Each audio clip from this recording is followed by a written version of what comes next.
Hello बच्चों, आज के इस वीडियो में हम करने वाले क्लास 12 फिजिक्स के इलेक्ट्रोस्टैटिक्स के बहुत सारे इंपॉर्टेंट डेरिवेशन। तो इसमें हमारा सबसे पहला डेरिवेशन है बच्चों Coulomb's law in vector form. ये दो चार्ज हमारे पास Q1 Q2 जिसका पोजीशन वेक्टर है R1 वेक्टर और R2 वेक्टर, ये दोनों चार्ज एक दूसरे पे फोर्स लगा रहा होगा। तो Q1 पे फोर्स लगेगा, force on Q1 due to Q2, और Q2 पे फोर्स लगेगा force on Q2 due to Q1। F12 का मतलब हुआ force on Q1 due to Q2 और F21 का मतलब हुआ force on charge Q2 due to charge Q1। दोनों एक दूसरे को रिपेल करेगा। अब देखिए ध्यान से, तो मैं निकालूंगा पहले फोर्स F12। तो F12 फोर्स निकालने के लिए Coulomb's law K Q1 Q2 upon में R स्क्वायर। क्योंकि हम वेक्टर फॉर्म में निकालने वाले हैं तो हमें इस फोर्स का डायरेक्शन दिखाना होगा। तो बच्चों आप गौर से देखो, ये जो फोर्स है इस तरफ है, यानी चार्ज Q2 से Q1 की तरफ है, यानी इस तरफ है। तो इसका डायरेक्शन किधर हो जाएगा? Q2 से Q1 की तरफ। ये फोर्स का डायरेक्शन है Q2 से Q1 की तरफ। तो डायरेक्शन दिखाने वाला वेक्टर होता है बच्चों यूनिट वेक्टर। तो इसे यूनिट वेक्टर से मल्टीप्लाई कर देंगे किस तरफ? Q2 से Q1 की तरफ। तो 2 से 1 की तरफ एक यूनिट वेक्टर का क्या कर देंगे? मल्टीप्लाई। तो F12 वेक्टर क्या हो जाएगा? K Q1 Q2 अपॉन में R स्क्वायर। और बच्चों हमने पढ़ा हुआ है यूनिट वेक्टर किसके इक्वल होता है? वेक्टर अपॉन उसका मैग्नीट्यूड। तो R21 वेक्टर क्या हो जाएगा? R21 कैप क्या हो जाएगा? R21 वेक्टर अपॉन में R21 वेक्टर का मैग्नीट्यूड। अब एक चीज बताओ बच्चों, चाहे आप Q1 से Q2 की तरफ जाओ, चाहे Q2 से Q1 की तरफ जाओ, तो इसका जो मैग्नीट्यूड होगा, चाहे Q1 से Q2 की तरफ जाए, चाहे Q2 से Q1 की तरफ जाए, इसका जो मैग्नीट्यूड होगा, इसका जो लेंथ होगा, वो क्या होगा? सेम। तो आपको एक बात और याद रखना है, चाहे R12 हो, चाहे R12 का मैग्नीट्यूड हो, चाहे R21 का मैग्नीट्यूड हो, ये सेम ही होगा। इसे आप R ले लेना। तो यहाँ से क्या आ जाएगा? F12 vector is equal to K Q1 Q2 upon में, ये भी R हो गया, ये R स्क्वायर, तो ये हो जाएगा R क्यूब, और ये हो गया R21 वेक्टर। ये हो गया equation number 1। Similarly F21 vector क्या हो जाएगा? Force on Q2 due to Q1, ये हो जाएगा K Q1 Q2 अपॉन में R स्क्वायर। इसका डायरेक्शन दिखाने के लिए देखिए, ये फोर्स 1 से 2 की तरफ है, तो डायरेक्शन दिखाने वाला वेक्टर कौन होता है? यूनिट वेक्टर 1 से 2 की तरफ। कैप लगा दो। F21 vector is equal to K Q1 Q2 upon R square, और यूनिट वेक्टर को क्या लिख सकते हैं? वेक्टर अपॉन वेक्टर का मैग्नीट्यूड। फिर से मैग्नीट्यूड चाहे R12 का हो, चाहे R21 का होगा, वो सेम होगा, R के इक्वल होगा। तो यहाँ से F21 वेक्टर किसके इक्वल हो जाएगा? K Q1 Q2 अपॉन में R क्यूब इंटू में R12 वेक्टर। अब हम ये भी जानते हैं कि AB वेक्टर और BA वेक्टर दोनों एक दूसरे क्या होता है? अपोजिट वेक्टर होता है। नहीं, AB किसके इक्वल होता है? Minus of BA। तो R12 वेक्टर को मैं क्या लिख सकता हूँ? Minus of R21 vector. तो मैं R12 वेक्टर को लिख दूंगा F21 vector is equal to K Q1 Q2 upon में R क्यूब, और F12 वेक्टर को मैं लिख सकता हूँ माइनस ऑफ, अब R12 वेक्टर, और मैं R12 वेक्टर को क्या लिख सकता हूँ? Minus of R21 vector. तो ये हो जाएगा F21 vector is equal to, minus इधर आ जाएगा, minus K Q1 Q2 upon में R क्यूब, और ये हो जाएगा R21 वेक्टर। Equation number 2। और 1 और 2 को आप गौर से देखिए, बिल्कुल सेम है, बस यहाँ पे क्या आ गया? माइनस। तो आप क्या लिख दीजिएगा? From equation 1 and 2। गौर से देखिए, दोनों बिल्कुल सेम है, बस यहाँ पे क्या लग गया? माइनस। तो हम बोल सकते हैं F21 वेक्टर जो है वो किसके इक्वल है? Minus of F12 vector. यानी कूलम्स लॉ जो है वो न्यूटन के थर्ड लॉ को भी ओबे करता है। यानी Q1 जितना Q2 पे फोर्स लगाएगा, Q2 भी Q1 पे उतना ही फोर्स लगाएगा। नेक्स्ट डेरिवेशन है बच्चों काफी important, electric field on axial line of dipole. ये इलेक्ट्रिक डाइपोल है, ये इसका एक्सियल लाइन है। इसके पॉइंट P पर x डिस्टेंस पे हमें क्या निकालना है? Electric field. तो इस पॉइंट पे बच्चों इस पॉजिटिव चार्ज का भी इलेक्ट्रिक फील्ड होगा और नेगेटिव चार्ज का भी इलेक्ट्रिक फील्ड होगा। तो पॉजिटिव चार्ज का जो इलेक्ट्रिक फील्ड होगा वो आउटवर्ड होगा, बाहर की तरफ। तो प्लस Q की वजह से जो इलेक्ट्रिक फील्ड होगा आउटवर्ड, इसे लिख देता हूँ E1। अब माइनस वाले चार्ज की वजह से जो इलेक्ट्रिक फील्ड होगा वो होगा इनवर्ड, यानी कि इसे रख लेते हैं E2, और ये सबको पता है ये डिस्टेंस a होता है, डाइपोल के बीच का डिस्टेंस 2a होता है, ये a और ये a। अब हमें क्या करना है, दोनों इलेक्ट्रिक फील्ड अपोजिट डायरेक्शन में, तो पहले निकाल लेते हैं E1 E2 कितना होगा। E1 हो जाएगा, E1 इसकी वजह से, तो इलेक्ट्रिक फील्ड का फॉर्मूला क्या हो जाएगा, के क्यू अपॉन में आर स्क्वायर। तो आर आपको कितना लेना होगा, इस पी से इस चार्ज के बीच का डिस्टेंस, तो यहाँ से यहाँ तक एक्स है, तो ये डिस्टेंस कितना हो जाएगा, एक्स में से ए को क्या कर दीजिए माइनस, तो क्या आ जाएगा के क्यू अपॉन आर स्क्वायर की जगह क्या लिखेंगे, इस डिस्टेंस का स्क्वायर यानी एक्स माइनस ए का स्क्वायर। ये हो गया E1। उसी E2 कितना होगा, नेगेटिव चार्ज की वजह से इलेक्ट्रिक फील्ड कितना हो जाएगा, E2 क्या हो जाएगा, के क्यू अपॉन में आर स्क्वायर। याद रखना साइन को कंसीडर नहीं किया जाता इलेक्ट्रिक फील्ड और फोर्स में, तो के क्यू और आर स्क्वायर, आर कितना लेंगे, इस चार्ज से इस पी का डिस्टेंस यानी कि एक्स प्लस ए का स्क्वायर, तो हो जाएगा एक्स प्लस ए का होल स्क्वायर। अब गौर से देखिए E1 ज़्यादा होगा क्योंकि चार्ज Q क्या है, पॉइंट P के नज़दीक है, तो E1 ज़्यादा होगा और E2 क्या होगा, कम। मैथमेटिकली भी देख सकते हैं, इसके डिनोमिनेटर में कम वैल्यू है तो ये वाली वैल्यू क्या होगी, ज़्यादा, और ये वैल्यू क्या हो जाएगी, कम। तो नेट इलेक्ट्रिक फील्ड क्या हो जाएगा बच्चों, ई नेट क्या हो जाएगा, दोनों अपोजिट डायरेक्शन में है, तो नेट इलेक्ट्रिक फील्ड क्या हो जाएगा, E1 माइनस E2 हो जाएगा। तो ई नेट किसके इक्वल हो जाएगा, E1 क्या है, के क्यू अपॉन में एक्स माइनस ए का होल स्क्वायर माइनस के क्यू अपॉन में एक्स प्लस ए का होल स्क्वायर। क्या कॉमन हो जाएगा बच्चों, के क्यू कॉमन ले लीजिए, के क्यू कॉमन ले लिया तो यहाँ पे आ जाएगा 1 अपॉन में एक्स माइनस ए का स्क्वायर माइनस 1 अपॉन में एक्स प्लस ए का होल स्क्वायर। तो ये हो जाएगा के क्यू, इसे इधर मल्टीप्लाई कर दीजिए, एक्स प्लस ए का होल स्क्वायर माइनस इधर कर दीजिए x माइनस ए का होल स्क्वायर अपॉन में ये हो जाएगा a plus B into A minus B, तो A square minus B square, उसका भी क्या लगा हुआ है, होल स्क्वायर। ये बन गया, इसका होल स्क्वायर खोल देते हैं, इसका भी होल स्क्वायर खोल देते हैं। तो जो electric field on axial line होगा, ई नेट की जगह ई लिख देता हूँ, एक्सियल लाइन पर इलेक्ट्रिक फील्ड, ये क्या हो जाएगा के क्यू, और ये जब हम इसे खोलेंगे तो क्या आ जाएगा, एक्स स्क्वायर प्लस ए स्क्वायर प्लस 2ax, ऐसे खोलेंगे तो सारा माइनस हो जाएगा, तो माइनस एक्स स्क्वायर माइनस ए स्क्वायर, अब माइनस 2a भी बनेगा और ये माइनस है तो क्या हो जाएगा, प्लस का 2ax हो जाएगा अपॉन में एक्स स्क्वायर माइनस ए स्क्वायर का होल स्क्वायर, ये हो जाएगा, ये दोनों कट जाएगा और क्या आ जाएगा, E इज इक्वल टू के क्यू इंटू में 2ax और 2x, 4ax हो जाएगा, तो इसको लिख दीजिए 2 इंटू में 2ax अपॉन में एक्स स्क्वायर माइनस ए स्क्वायर का होल स्क्वायर। और बच्चों हम जानते हैं डाइपोल मोमेंट किसके इक्वल होता है, Q इंटू में 2a, ये होता है डाइपोल मोमेंट। P किसके इक्वल होता है, Q इंटू में 2a, जिसे हम क्या बोलते हैं डाइपोल मोमेंट। तो Q इंटू 2a की जगह लिख देंगे P, तो इलेक्ट्रिक फील्ड कितना हो जाएगा, ये वाला 2 अलग और K ये अलग, और Q इंटू 2a की जगह लिख देंगे डाइपोल मोमेंट P इंटू में x अपॉन में एक्स स्क्वायर माइनस ए स्क्वायर का होल स्क्वायर, यहाँ ब्रैकेट में मेंशन कर देते हैं।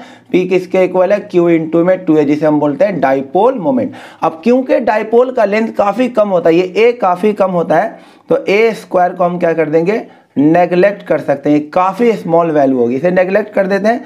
तो इलेक्ट्रिक फील्ड कितना हो जाएगा, 2kp x अपॉन में ये नेगलेक्ट हो जाता है, नीचे आ जाएगा x की पावर 4, एक x कट जाएगा, तो इलेक्ट्रिक फील्ड फाइनली क्या आ गया बच्चों बताओ, एक्सियल लाइन पे E ऑन एक्सियल लाइन, तो आ गया कितना, ये कट जाएगा 2kp अपॉन में x क्यूब, ये आ गया electric field on axial line.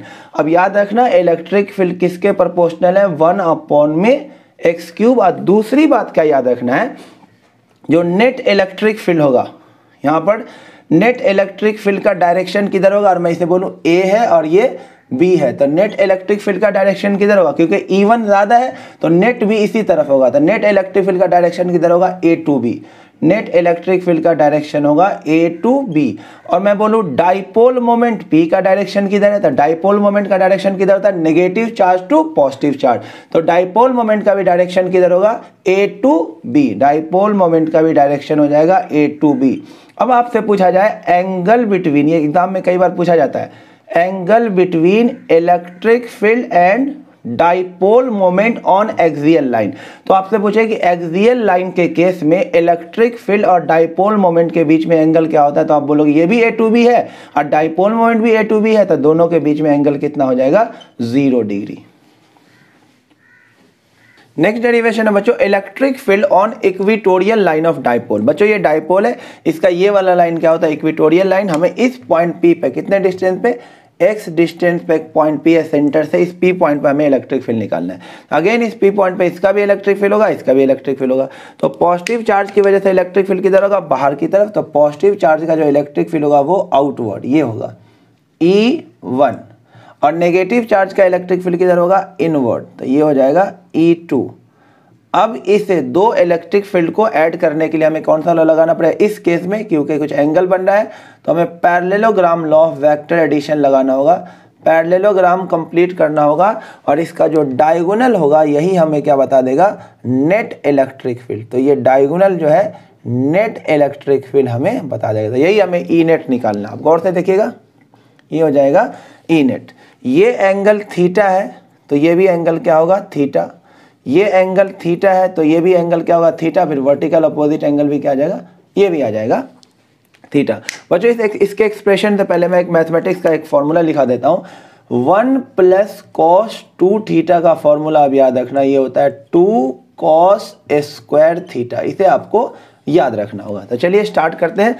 Net electric field parallelogram law लगाना पड़ेगा। ई नेट का रिजल्ट का फॉर्मूला क्या होता है, √of E1 square plus E2 square plus 2E1 E2 cos theta. यहाँ पर थीटा दोनों के बीच में एंगल कितना है, 2 थीटा। तो थीटा की जगह क्या आएगा, 2 थीटा। इसे इक्वेशन 1 लिख करके रख लीजिए और बारी बारी से E1 निकालिए। तो E1 कितना हो जाएगा, E1 ये डिस्टेंस कितना होगा, ये पता है A होता है, तो ये हो जाएगा पाइथागोरस से √x square plus A square. ये डिस्टेंस भी उतना ही हो जाएगा। तो E1 इसकी वजह से, तो इलेक्ट्रिक फील्ड कितना हो जाएगा, KQ अपॉन में R स्क्वायर। तो R ये रहेगा, इसका स्क्वायर करेंगे तो क्या आ जाएगा, x स्क्वायर प्लस में A स्क्वायर। और E2 कितना हो जाएगा, E2 इसकी वजह से है, तो E2 कितना हो जाएगा, साइन को लेना नहीं है, KQ अपॉन में R स्क्वायर। डिस्टेंस ये और ये डिस्टेंस सेम ही होगा, तो ये भी डिस्टेंस और ये डिस्टेंस सेम होता है। स्क्वायर करेंगे तो क्या आ जाएगा, x स्क्वायर प्लस में A स्क्वायर।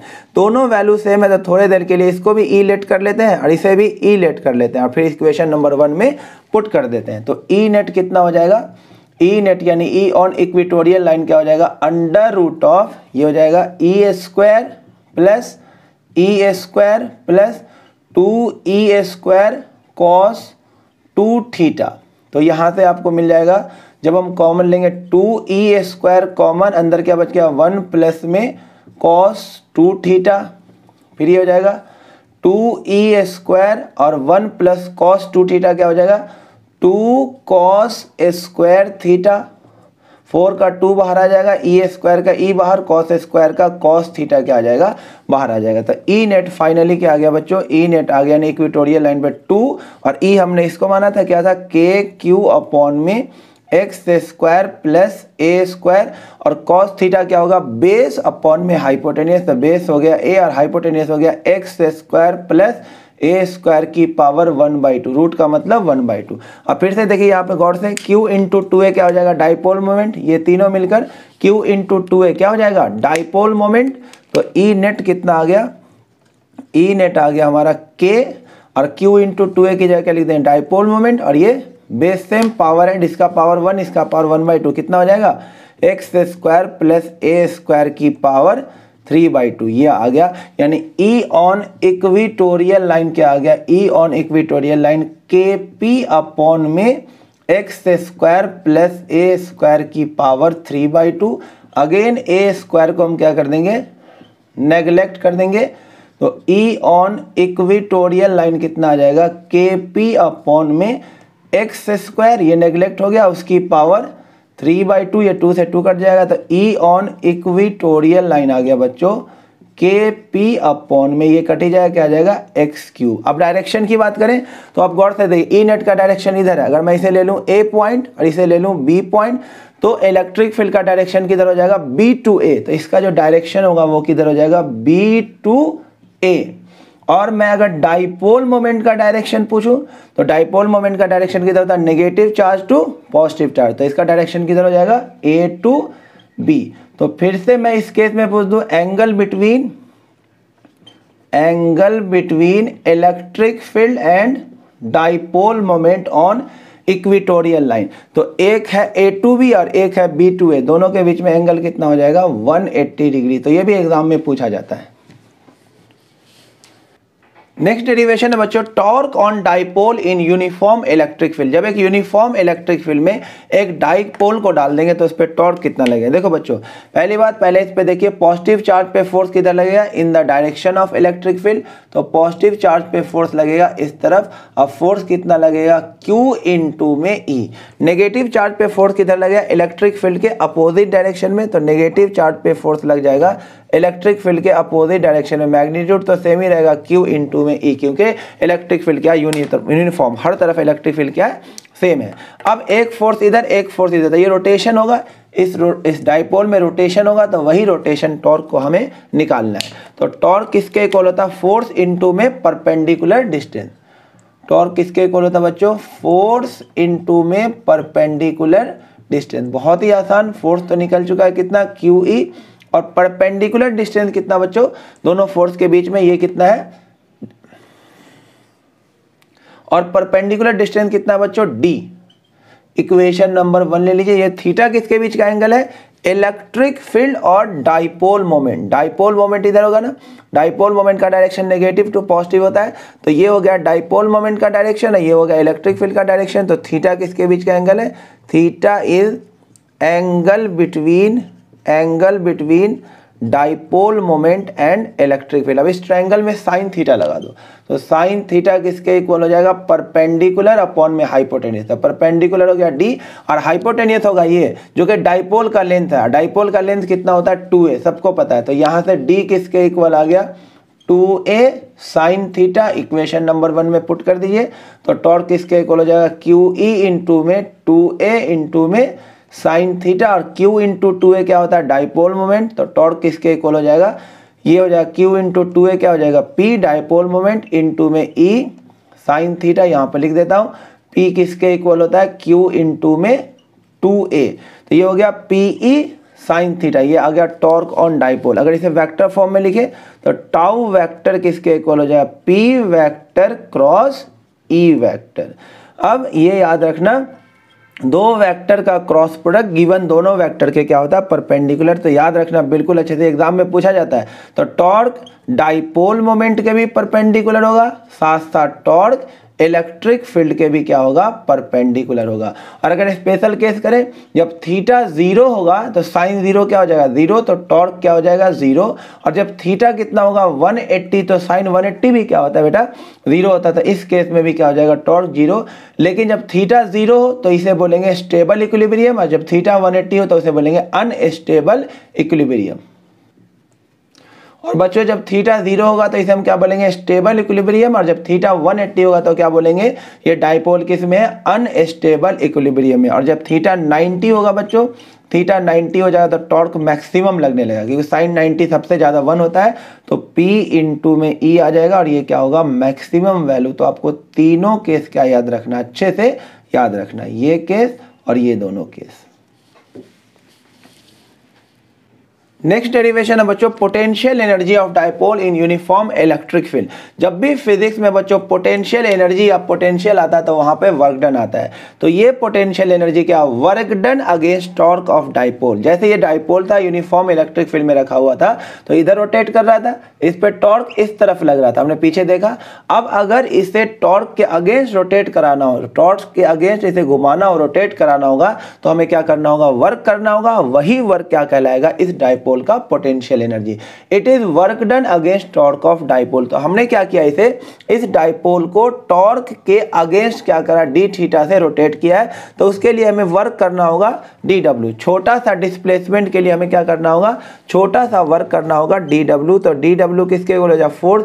वर्क डन किसके इक्वल होता है, फोर्स इनटू में डिस्प्लेसमेंट। लेकिन बच्चों रोटेशन के केस में फोर्स का रोल प्ले कौन कर देता है, टॉर्क, और डिस्प्लेसमेंट का रोल प्ले कौन करता है, एंगुलर डिस्प्लेसमेंट। तो ये हो जाएगा डी थीटा।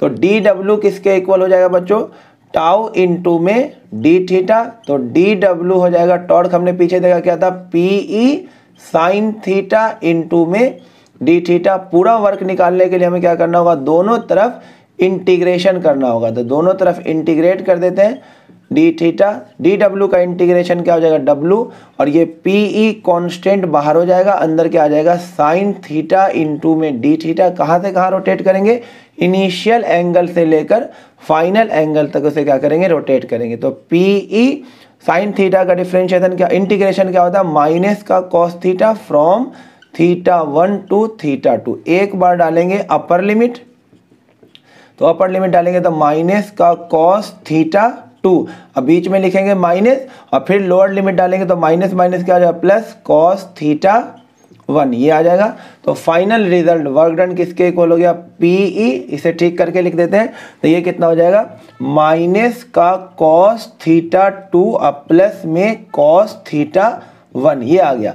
तो ये केस आपको अच्छे से याद रखना है, यही वर्क डन या फिर एनर्जी बोल दीजिए, क्या हो जाएगा, पीई, इसे ठीक करके लिख देते तो क्या हो जाएगा, cos θ1 माइनस का cos θ2। बच्चों आपको याद रखना है कि जब θ1, जब क्या हो, व्हेन θ1 90 डिग्री दे रखा हो, यानी कि इनिशियली डायपोल क्या है, इलेक्ट्रिक फील्ड के परपेंडिकुलर है, तो ये वाला टर्म क्या हो जाएगा, जीरो। तो पोटेंशियल एनर्जी का फॉर्मूला क्या आ जाएगा, पीई, θ1 90 और θ2 को क्या ले लो, थीटा, तो क्या हो जाएगा, पीई, ये तो जीरो हो गया, माइनस का कॉस थीटा। तो आप ऐसे याद रख लेना, पोटेंशियल एनर्जी का formula minus P E sine theta, या फिर पोटेंशियल एनर्जी का formula minus P vector dot E vector, एकदम अच्छे से याद रखिएगा।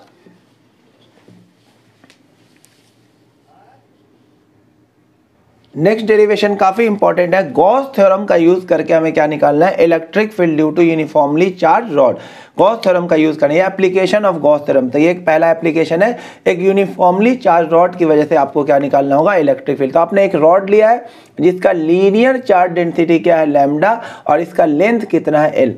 तो इसका इलेक्ट्रिक फील्ड निकालने के लिए हम क्या करेंगे, एक गॉसियन सरफेस लेंगे जो कि एक सिलिंड्रिकल शेप का होगा। तो ये गॉसियन सरफेस हमने ले लिया जो रॉड को पूरा इनक्लोज कर ले।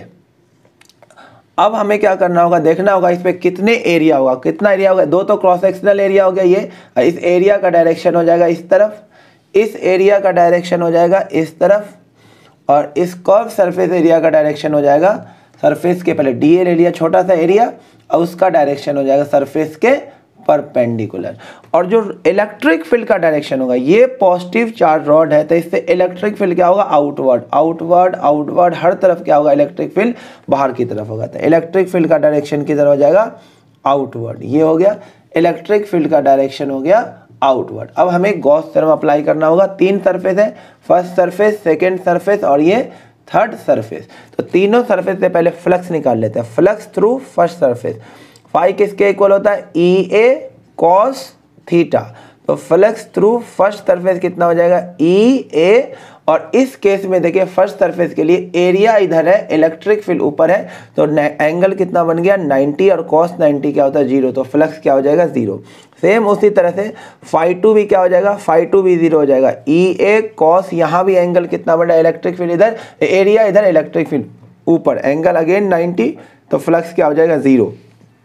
तो फाई थ्री क्या हो जाएगा, फाई थ्री हो जाएगा E D A cos zero, क्योंकि इस केस में एरिया और इलेक्ट्रिक फील्ड दोनों सेम डायरेक्शन में, तो जीरो हो जाता है। फाई थ्री किसके इक्वल हो जाएगा, ई इंटू में डी ए, ये आ गया। तो टोटल फ्लक्स जो होगा, जो टोटल फ्लक्स होगा वो सिर्फ किसका इंटीग्रेशन हो जाएगा, इसका इंटीग्रेशन हो जाएगा, ई डी ए का इंटीग्रेशन, बाकी फाई वन फाई टू तो क्या है, जीरो। तो टोटल फ्लक्स आ जाएगा बच्चों, ये हो जाएगा ई इंटू में डी ए। तो टोटल फ्लक्स क्या आ जाएगा बच्चों, इलेक्ट्रिक फील्ड आ जाएगा बाहर, अंदर बचेगा क्या, डी ए। तो ये हो जाएगा total flux is equal to E, और डी ए का इंटीग्रेशन, इस कर्व एरिया को जो इंटीग्रेट करेंगे तो सिलेंडर का टोटल सरफेस एरिया आ जाएगा, टोटल सरफेस एरिया आ जाएगा, टोटल कर्व सरफेस एरिया आ जाएगा। सिलेंडर का टोटल कर्व सरफेस एरिया क्या होता है, इसका लेंथ एल है, तो वो होता है 2 पाई आर इंटू में एच, लेकिन एच की जगह पे क्या, लेंथ ऑफ रॉड, तो यहाँ पे आ जाएगा एल। तो ये आ गया बच्चों total flux 2 pi R L into में इलेक्ट्रिक फील्ड, इसे लिख लेता हूँ इक्वेशन नंबर 1। अब यूज कर लेता हूँ गॉस थ्योरम। तो गॉस थ्योरम क्या बोलता है, total flux is equal to charge enclose divided by epsilon naught. तो टोटल फ्लक्स क्या हो गया, 2 pi r l into electric field is equal to charge enclose divided by epsilon naught. तो electric field किसके equal हो जाएगा, charge enclose divided by 2 pi r l into में epsilon naught, इसे लिख दो इक्वेशन नंबर 2। अब हम ये भी जानते हैं लीनियर चार्ज डेंसिटी किसके इक्वल होता है, lambda is equal to Q upon में एल। तो यहाँ से बताइए क्यू किसके इक्वल हो जाएगा, लैम्डा इंटू एल। इसे इक्वेशन नंबर 2 में पुट कर दीजिए, पुट इनटू। तो इलेक्ट्रिक फील्ड का फाइनल रिजल्ट आ गया बेटा, चार्ज इनक्लोज की जगह पे क्या लिख देंगे, लैम्डा इंटू में एल अपॉन में 2 pi r l epsilon naught. L से एल कट जाएगा, इलेक्ट्रिक फील्ड का फाइनल रिजल्ट आ गया लैम्डा अपॉन में 2 पाई आर एप्सिलॉन नॉट। ये है electric field due to uniformly charge rod. तो आप गौर से देखिए इलेक्ट्रिक फील्ड क्या है, इनवर्सली प्रोपोर्शनल टू आर। देखिए बच्चों गॉस थ्योरम का सेकेंड एप्लीकेशन है electric field due to uniformly charge sheet. ये एक चार्ज शीट है जिसका सरफेस चार्ज डेंसिटी क्या बच्चों, सिग्मा। अब इसका हमें इलेक्ट्रिक फील्ड निकालना है, तो अगेन एक गॉसियन सरफेस लेंगे। यहाँ पर भी गॉसियन सरफेस क्या आएगा, एक सिलिंड्रिकल शेप का गॉसियन सरफेस बनेगा जिसके आर पार हो रहा है। तो आपको इसी गॉस थ्योरम का यूज करके क्या निकालना है, इलेक्ट्रिक फील्ड। अगेन देखिए इस सरफेस पे कितने एरिया हो जाएगा, इस क्लोज सरफेस पे एक तो एरिया यहाँ होगा, इसका डायरेक्शन इधर सरफेस के परपेंडिकुलर, एक एरिया यहाँ होगा, इसका डायरेक्शन सरफेस के परपेंडिकुलर, और एक एरिया हो जाएगा कर्व सरफेस एरिया, इसका भी डायरेक्शन सरफेस के परपेंडिकुलर हो जाएगा। अब एकदम अच्छे से ध्यान दीजिएगा, ये आ जाएगा। और इलेक्ट्रिक फील्ड चार्ज शीट है, तो चार्ज शीट है तो इस तरफ चार्ज है तो इलेक्ट्रिक फील्ड इधर, और इधर भी चार्ज है तो इलेक्ट्रिक फील्ड क्या हो जाएगा, इस तरफ। यानी दोनों तरफ क्या होगा, इलेक्ट्रिक फील्ड होगा। इस तरफ देखा जाए तो इलेक्ट्रिक फील्ड इस डायरेक्शन में होगा, और इधर भी चार्ज है तो इलेक्ट्रिक फील्ड का डायरेक्शन क्या हो जाएगा, इस तरफ हो जाएगा, चार्ज शीट की वजह से। अब आ गया, ये हो गया फर्स्ट सरफेस, ये हो गया सेकेंड सरफेस, और ये हो गया थर्ड सरफेस। अब तीनों सरफेस से फ्लक्स निकालते हैं, तो फ्लक्स थ्रू फर्स्ट सरफेस क्या हो जाएगा, ई ए कॉस। गौर से देखिए एंगल कितना हो जाएगा, इलेक्ट्रिक फील्ड भी इधर, एरिया भी इधर, इलेक्ट्रिक फील्ड भी सेम डायरेक्शन में, एंगल 0। तो φ1 किसके इक्वल हो जाएगा बच्चों, E इंटू ए। उसी तरह से φ2 क्या हो जाएगा, ई ए कॉस। अगेन यहाँ भी एंगल 0 बन रहा है, एरिया इधर, इलेक्ट्रिक फील्ड भी सेम डायरेक्शन में 0। तो φ2 भी कितना आ गया बच्चों, cos 0 1 होता है, ये आ गया ई ए। लेकिन जब हम φ3 निकालेंगे फ्लक्स थ्रू थर्ड सरफेस, यानी इस सरफेस से E इंटू में डी ए, और कॉस कितना हो जाएगा इस केस में, एरिया ऊपर और इलेक्ट्रिक फील्ड इधर, एंगल बन जाएगा 90। तो φ3 क्या हो जाएगा, 0 हो जाएगा। तो टोटल फ्लक्स कितना हो जाएगा बच्चों, φ1 प्लस φ2 प्लस φ3। तो टोटल फ्लक्स आ जाएगा बच्चों ई ए प्लस 0।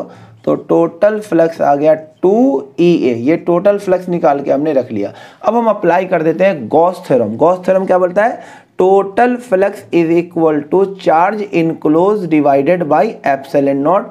तो टोटल फ्लक्स हो जाएगा 2EA is equal to charge enclose divided by epsilon naught. तो इलेक्ट्रिक फील्ड किसके इक्वल हो गया, charge enclose divided by 2A into में एप्सिलॉन नॉट, इसे लिख देंगे इक्वेशन नंबर 2। और हम जानते हैं सरफेस चार्ज डेंसिटी सिग्मा किसके इक्वल होता है, चार्ज अपॉन में एरिया। तो चार्ज किसके इक्वल हो जाएगा, सिग्मा इंटू में एरिया। इसे पुट कर देंगे इक्वेशन नंबर 2 में, तो हमारे पास इलेक्ट्रिक फील्ड का एक्सप्रेशन आ जाएगा। चार्ज इनक्लोज की जगह लिख देंगे सिग्मा इंटू ए अपॉन में 2A एप्सिलॉन नॉट। ए से ए कैंसिल हो जाएगा, तो इलेक्ट्रिक फील्ड कितना आ गया, सिग्मा अपॉन में 2 एप्सिलॉन नॉट। तो याद रखना बच्चों, चार्ज शीट की वजह से इलेक्ट्रिक फील्ड कितना होता है, सिग्मा अपॉन में 2 एप्सिलॉन नॉट। अब देखिए बच्चों, शीट वाले का स्पेशल केस क्या है कि अगर आपको बोले दो चार्ज शीट है, एक का सरफेस चार्ज सिग्मा 1, दूसरे का सिग्मा 2, तो आपको 3 रीजन में यहाँ पे और यहाँ पर इलेक्ट्रिक फील्ड निकालना हो। तो देखो इस रीजन में पॉजिटिव शीट है, पॉजिटिव चार्ज का शीट है, तो इसकी वजह से इलेक्ट्रिक फील्ड क्या होगा, इस तरफ। इसकी वजह से इलेक्ट्रिक फील्ड क्या होगा, इस तरफ। यानी दोनों का इलेक्ट्रिक फील्ड लेफ्ट साइड। इस पॉइंट पे इस वाले का इलेक्ट्रिक फील्ड राइट साइड, और इस वाले का इलेक्ट्रिक फील्ड क्या हो जाएगा, लेफ्ट साइड। इस रीजन में क्या हो जाएगा, दोनों का इलेक्ट्रिक फील्ड क्या हो जाएगा, राइट साइड में।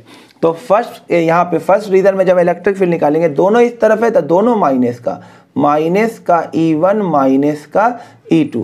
और हम जानते हैं शीट की वजह से इलेक्ट्रिक फील्ड हमने पीछे ड्राइव किया था, कितना आया था, सिग्मा अपॉन में 2 एप्सिलॉन नॉट। तो E1 क्या आ जाएगा, सिग्मा 1 अपॉन 2 एप्सिलॉन नॉट, ये हो जाएगा सिग्मा 2 अपॉन में 2 epsilon not, minus 1 upon 2 epsilon not common, क्या बचेगा, सिग्मा 1 प्लस में सिग्मा 2। सेकेंड रीजन में एक राइट साइड में है तो प्लस, एक लेफ्ट साइड में है तो minus, E1 minus E2, E1 हो जाएगा सिग्मा अपॉन 2 एप्सिलॉन नॉट, ये हो जाएगा सिग्मा 2 अपॉन में 2 एप्सिलॉन नॉट। 1 अपॉन में 2 एप्सिलॉन नॉट क्या करेंगे, कॉमन ले लेंगे, तो क्या आ जाएगा सिग्मा 1 माइनस का सिग्मा 2। थर्ड रीजन में दोनों राइट साइड में होगा, ऐड हो जाएगा तो क्या आ जाएगा E1 प्लस में E2, E1 प्लस में E2 करेंगे तो क्या आ जाएगा sigma 1 upon 2 epsilon not plus में सिग्मा 2 अपॉन में 2 एप्सिलॉन नॉट। 1 अपॉन में थर्ड 1 अपॉन में 2 एप्सिलॉन नॉट कॉमन ले लेंगे, क्या बचेगा सिग्मा 1 प्लस में सिग्मा 2।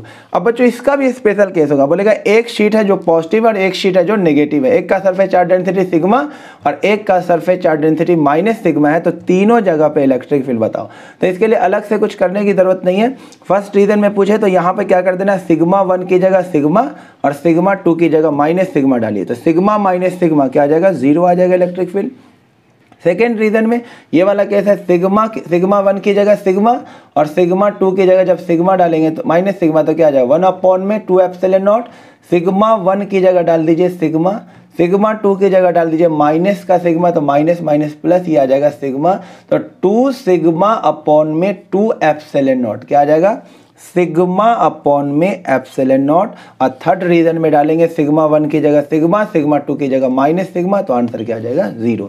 तो याद रखना एक शीट पॉजिटिव और एक शीट नेगेटिव हो तो इधर और लेफ्ट राइट में क्या होता है इलेक्ट्रिक फील्ड 0 और इनसाइड द प्लेट क्या होता है इलेक्ट्रिक फील्ड सिग्मा अपॉन में एप्सिलॉन नॉट। अब देखिए बच्चों थर्ड और last application of Gauss theorem का, electric field due to uniformly charge hollow sphere. तो हमने क्या किया, एक स्फीयर लिया है जिसका सरफेस चार्ज डेंसिटी क्या है सिग्मा और इसका रेडियस क्या है कैपिटल आर। अब हमें इसकी वजह से 3 जगह पे इलेक्ट्रिक फील्ड निकालना है, बाहर, इसके सरफेस पे और शेल के अंदर। तो सबसे पहला केस है आउटसाइड द सेल, यानी कि स्मॉल आर क्या होगा रेडियस से ज्यादा। तो हमें आउटसाइड द सेल यानी इस पॉइंट P पे क्या निकालना है, इलेक्ट्रिक फील्ड निकालना है। तो जहां पर इलेक्ट्रिक फील्ड निकालना होगा बच्चों वहां पे हम क्या करेंगे, उसको कंसीडर करके एक गॉसियन सरफेस बना लेंगे स्फेरिकल। तो ये हमने बना लिया बच्चों एक स्फेरिकल गॉसियन सरफेस। यहाँ पे एक छोटा सा एरिया कट कर लेंगे DA, छोटा सा एरिया कट कर लिया DA। तो एरिया का डायरेक्शन किधर होगा, सरफेस के परपेंडिकुलर, तो DA वेक्टर का डायरेक्शन परपेंडिकुलर। और चार्ज शेल है तो इसकी वजह से इलेक्ट्रिक फील्ड भी क्या होगा, पॉजिटिव चार्ज है तो इलेक्ट्रिक फील्ड क्या होगा आउटवर्ड। यानी इलेक्ट्रिक फील्ड और एरिया वेक्टर के बीच में इस पॉइंट पर जो एंगल बन जाएगा वो कितना बन जाएगा, 0 डिग्री बन जाएगा। अब हम अप्लाई कर देंगे गॉस थ्योरम, अप्लाई कर देंगे। तो गॉस थ्योरम क्या होता है, टोटल फ्लक्स यानी कि E vector dot DA vector, ये बच्चों है total flux. Total flux is equal to charge enclose divided by epsilon naught, ये होता है इसे, ये है। तो बच्चों ये क्या हो जाएगा, इसे खोल दीजिए, ये हो जाएगा EDA cos 0 डिग्री, क्योंकि इलेक्ट्रिक फील्ड और एरिया के बीच में एंगल कितना है 0, is equal to charge enclose divided by epsilon naught. तो ये हो जाएगा E बाहर, अंदर बचेगा ओनली DA और ये हो जाएगा charge enclose divided by epsilon naught. तो DA का इंटीग्रेशन, इस DA का जब इंटीग्रेशन करेंगे इस छोटे से एरिया का इंटीग्रेशन, तो हमें क्या मिल जाएगा, पूरे स्फीयर का एरिया। तो पूरे बड़े वाले स्फीयर का एरिया क्या हो जाएगा, 4 pi small r square is equal to charge enclose divided by epsilon naught. ध्यान रखना बच्चों, किसे इंटीग्रेट किया, इस छोटे से एरिया को इंटीग्रेट करें। तो इस छोटे से एरिया को इंटीग्रेट करेंगे तो इस बड़े वाले जो रेड कलर का स्फीयर है उसका एरिया आ जाएगा। और रेड कलर का स्फीयर क्या है, जिसका रेडियस स्मॉल r है, तो उसका एरिया क्या हो जाएगा 4 पाई स्मॉल r स्क्वायर। तो यहाँ से इलेक्ट्रिक फील्ड कितना हो गया, चार्ज इनक्लोज डिवाइडेड बाय 4 पाई r स्क्वायर एप्सिलॉन नॉट। इसे लिख दीजिए इक्वेशन नंबर 1। और हम जानते हैं सिग्मा क्या होता है, surface charge density, charge per unit area. तो यहाँ से चार्ज किसके इक्वल हो जाएगा, सिग्मा इनटू में एरिया। तो चार्ज किसके इक्वल हो जाएगा, सिग्मा, और एरिया कौन सा लेना है, जिस पर चार्ज है। तो चार्ज इस वाले स्फीयर पे है तो इसका एरिया क्या होगा 4 पाई कैपिटल आर स्क्वायर। आपने सरफेस चार्ज डेंसिटी का एरिया, सरफेस चार्ज डेंसिटी में जो एरिया लेना है वो उसको लेना है जिस पे चार्ज है। तो इस वाले स्फीयर पे चार्ज है तो हमें इसी का एरिया लेना है। यहाँ हमने इसको इंटीग्रेट करा था तो इसलिए एरिया हमने ये वाला लिया। यहाँ पे सरफेस चार्ज डेंसिटी के लिए चार्ज इस पर है तो हमें इस स्फीयर का एरिया लेना 4 पाई आर स्क्वायर। इसको 1 में पुट कर देते हैं, पुट इन इक्वेशन नंबर 1। तो इलेक्ट्रिक फील्ड कितना आ जाएगा बच्चों, चार्ज इनक्लोज की जगह पे डाल दीजिए सिग्मा इनटू में 4 पाई आर स्क्वायर अपॉन में 4 pi small are square epsilon naught. 4 pi से 4 पाई कट जाएगा, इलेक्ट्रिक फील्ड कितना हो जाएगा सिग्मा अपॉन में एप्सिलॉन नॉट इनटू में कैपिटल आर स्क्वायर अपॉन में स्मॉल आर स्क्वायर। देखिए ये क्या हो गया, जब शेल बाहर इलेक्ट्रिक फील्ड निकालेंगे तो वो क्या हो गया आर स्क्वायर के इनवर्सली प्रोपोर्शनल। ये केस 1 था आउटसाइड द सेल। अब बच्चों इसका देखिए दूसरा और तीसरा केस। देखिए फर्स्ट केस में इलेक्ट्रिक फील्ड क्या आ गया सिग्मा अपॉन में epsilon not capital R square upon में स्मॉल आर स्क्वायर। हमने देखा इलेक्ट्रिक फील्ड क्या हो गया inversely proportional to R square. अब अगर बात हो on the shell, on the shell यानी ये वाला पॉइंट यहाँ तक आ जाए तो इस केस में स्मॉल आर सिंपली किसके इक्वल हो जाएगा कैपिटल आर के। तो यहाँ पे आपको क्या करना है स्मॉल आर को कैपिटल आर के इक्वल डाल देना है। तो इलेक्ट्रिक फील्ड कितना आ जाएगा सिग्मा अपॉन में एप्सिलॉन नॉट और ये हो जाएगा R square upon R square, ये कट जाएगा। तो इलेक्ट्रिक फील्ड कितना हो जाएगा शेल के ऊपर सरफेस पे सिग्मा अपॉन में एप्सिलॉन नॉट। याद रखना चार्ज शेल के सरफेस पे कितना इलेक्ट्रिक फील्ड होता है सिग्मा अपॉन में एप्सिलॉन नॉट। अगर बात इनसाइड द सेल करें यानी कि अब ये वाला पॉइंट यहाँ आ गया, अब ये वाला पॉइंट कहाँ पे आ गया, अरे स्मॉल आर क्या हो जाएगा रेडियस से भी क्या हो जाएगा कम। तो इस केस में बच्चों क्या होगा जब आप यहाँ पर इलेक्ट्रिक फील्ड निकालोगे और यहाँ पे गॉसियन सरफेस बनाओगे, यहाँ पे क्लोज सरफेस बनाएंगे तो इस रेड कलर का जो क्लोज सरफेस है तो इसके अंदर तो चार्ज इनक्लोज ही नहीं है। तो चार्ज इनक्लोज इस वाले सरफेस के लिए क्या हो गया 0। तो inside the shell charge enclose ही क्या हो गया बच्चों 0। चार्ज ही नहीं है तो क्या इलेक्ट्रिक फील्ड भी क्या हो जाएगा 0। तो याद रखना एक चार्ज शेल की वजह से, ये एक चार्ज शेल है, हॉलो स्फेरिकल शेल है, ये चार्ज है, इसका सरफेस चार्ज डेंसिटी सिग्मा है और इसका रेडियस आर है।